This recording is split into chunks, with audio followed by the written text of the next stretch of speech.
It didn't end with a war. It ended with a signature. No armies marched. No cities burned. No flags were lowered that day. Yet the British Empire never recovered. Because power does not always collapse loudly. Sometimes, it simply signs away its future. In 1945, Britain emerged from World War II officially victorious, but economically broken.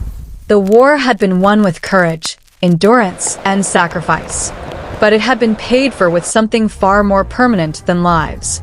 It had been paid for with the empire's wealth, leverage, and independence. Before the war, Britain was still one of the world's financial giants. London sat at the center of global finance, trade, and insurance. British money financed railways in South America and industries in North America. The pound sterling was trusted across continents, and the empire's trade system ensured wealth flowed back to Britain. World War II shattered that system completely. This was not a short war of maneuver and treaties. It was a war of factories, fuel, food, and constant production. Every day consumed resources faster than Britain could replace them. And Britain had one fatal weakness. It could not feed itself. It could not fuel itself. And it could not fight a modern war without imports. Food came from overseas. Oil came from overseas. Steel, rubber, and machinery came from overseas. And those supply lines ran straight through the Atlantic. German submarines understood this perfectly. They turned the ocean into a financial battlefield. Ships sank faster than British shipyards could replace them. Every lost ship meant lost food, fuel, and money. Britain kept fighting, but it was bleeding economically. At first, Britain paid the American way. Cash on the barrel. Gold in exchange for survival. Britain drained its reserves without hesitation. Then it sold its overseas investments. Then it shipped its gold across the ocean in secret.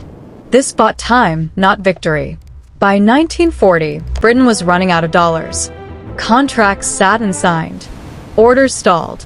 And Britain faced a truth it had never admitted before. It could fight on, but it could no longer pay. There was only one nation left with the money Britain needed. The United States had emerged from the war richer than any power in history. Its factories had expanded while Europe burned. Its gold reserves had swollen while others liquidated theirs. And its currency now sat at the center of the global system. Britain arrived in Washington not as a victor, but as a debtor. The task of saving the nation fell to John Maynard Keynes. Keynes was the most famous economist in the world. He believed Britain had earned generosity through sacrifice. He believed history mattered. But history did not control the negotiations. Leverage did. The Americans made their position clear. There would be no gift. There would be no grant. There would only be a loan. And it would come with conditions. Conditions designed not to help Britain recover, but to reshape Britain permanently. The most dangerous condition involved the pound sterling. For decades, Britain had protected its currency system carefully. Colonies and partners were forced to trade in pounds, not dollars. Those pounds could not be exchanged freely. This system protected British industry and reserves. The loan demanded this system be dismantled. The pound would become freely convertible into dollars. Anyone holding pounds could now demand American currency. Keynes warned exactly what would happen next. The world would rush to sell sterling. Britain's reserves would vanish in weeks. The loan meant to save Britain would evaporate. The warnings were ignored. Britain had no alternative. Starvation was the only other option. Reluctantly, Britain signed. The signature looked harmless. It was anything but. When convertibility began, the run was immediate. Sterling poured out of Britain at terrifying speed. Reserves collapsed exactly as predicted.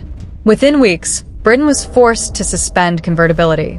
The loan was mostly gone, and Britain's fate was sealed.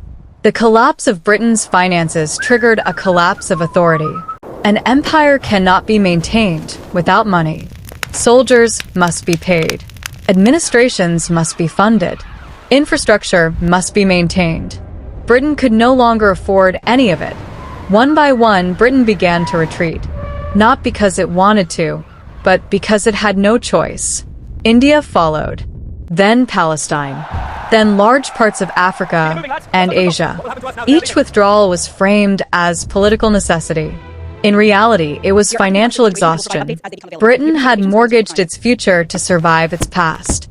The loan payments continued year after year, through economic booms, through economic crises. Every generation paid for the same signature.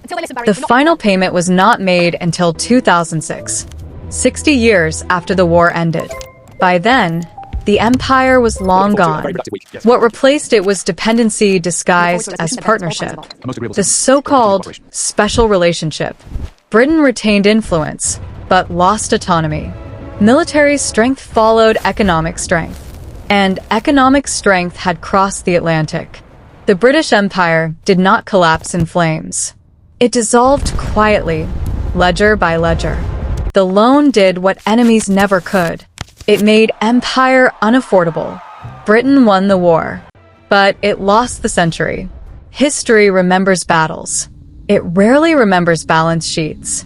But balance sheets decide empires. And this one ended quietly with a loan.